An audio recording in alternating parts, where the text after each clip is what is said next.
বন্ধুরা আপনাদেরকে আজকে নিয়ে আসলাম আমাদের গ্রামের ছোট্ট একটি বাজার। এই বাজারের নাম কালীখোলা বাজার। এই বাজারটিতে আপনি প্রতিদিন সকালবেলা একবারে টাটকা সবজিগুলো আপনারা পেয়ে যাবেন। তো বন্ধুরা দেখেন, ফজরের পর থেকেই দোকানদাররা তারা একদম টাটকা সবজিগুলো নিয়ে কিন্তু এখানে হাজির হয়ে গেছে মানুষদের কাছে বিক্রি করার জন্য। এই দিক দিয়ে আমাদের এই চাচা এত কথা বলতেছে তার সবজির ব্যাপারে, একবারে সে ইনটেক সবজি নিয়ে আসছে, সেটাই সে তার খদ্দেরদেরকে বলতেছিল। কথা শুনে আমার কাছে একটু হাসিও পেল যে কীভাবে সে বিক্রি করতেছে তার নিজের সবজিগুলো। যাক, কাকু যেভাবে পারতেছে সেগুলো সেইভাবে বিক্রি করতেছে। তো দেখেন, এই টাটকা সবজিগুলো যদি আপনি শীতের দিন খাইতে পারেন তাহলে আপনার শরীর কিন্তু 100% সুস্থ থাকবে। যদি আপনি এই সবজিগুলো না খান তাহলে কিন্তু আপনার শরীরগুলো অসুস্থ হয়ে পড়বে। তো দেখেন বন্ধুরা, আমি কিন্তু প্রতিদিনই সকালবেলা ফজরের নামাজের পরপরই চলে যাই বাজারে, যেয়ে দেখি কিছু টাটকা সবজি কিনতে পারি কিনা। তো আজকেও আমি সেরকমভাবে চলে আসছি।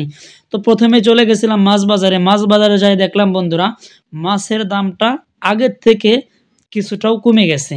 তো এটা দেখে আমি মনে মনে অনেকটাই খুশি হয়েছিলাম যে যাক, যেই পাঙ্গাস মাছ কিনে খাইছি 220 টাকা, 30 টাকা, 250 টাকা কেজি, সেই পাঙ্গাস মাছই এখন বিক্রি হইতেছে 200 টাকার নিচে, মানে 150 টাকা, 60 টাকা, 140 টাকা। যাক, শুকরিয়া আদায় করলাম মনে মনে। এখন হয়তো এই মাছগুলো একটু গরিব মানুষে কিনে খাইতে পারবে। এর আগে এই মাছগুলোর দাম এতটা বেড়ে গিয়েছিল যেটা সাধারণ মানুষের, গরিব মানুষের খাওয়ার সাধ্য ছিল না। পরবর্তীতে আমি একটু দাম জিজ্ঞাসা করেছিলাম ছোট্ট ছোট্ট বাঁচা মাছের, কিন্তু মাছআলা কাকু আমাকে যেই কথাটা শোনাইলো সে আমাকে বলতেছে এই পোনা মাছের দামগুলো 240 টাকা কেজি। এটা শুনে আমি অবাক হয়ে আমি তার দোকান থেকে চলে আসলাম। পরবর্তীতে আরেকটি দোকানে গেলাম, দেখলাম যে এই কাকু একবারে টাটকা মাছ একবারে মনে হয় এখনই ধরে নিয়ে এসে আসছে, এরকমটাই আমার কাছে মনে হইতেছিল। তো সে এই মাছগুলো নামাইতেছে ড্রাম থেকে আর বলতেছে 120, 120, 120।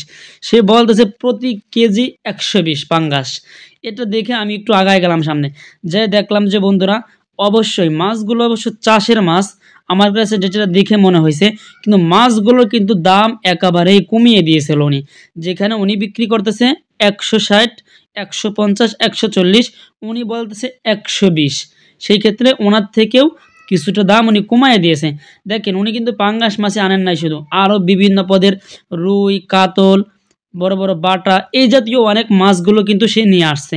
সে আনার পরে এই মাছগুলোর দাম কিন্তু একটু বাড়তি চাইতেছে। সে বলতেছে 250 টাকা, 260 টাকা কেজি। পরবর্তীতে উনি দেখলাম তেলাপিয়া মাছ নামে যেই মাছটি আমরা পরিচিত আমাদের, সেই মাছটি উনি কিছুটা নামায় নিয়ে আসলো। তো জিজ্ঞাসা করলাম কাকু তেলাপিয়া মাছ করে কত? সে আমাকে উত্তরে বলল তেলাপিয়া যদি নিতে চান তাহলে একদম 150 টাকা। যাক, এটার দামও আমার কাছে মনে হয়েছে আগের থেকে একটু হলেও কমছে। এই তেলাপিয়া মাছ কিন্তু আমি 200 টাকা করে আরও 15 দিন 20 দিন আগে আমি নিজেই কিনে খাইছি। এখন এই মাছগুলো একটু নিয়ন্ত্রণে আসছে, 150 টাকা করে আসছে। তো সকলে ভালো থাকবেন, সুস্থ থাকবেন, খোদা হাফেজ।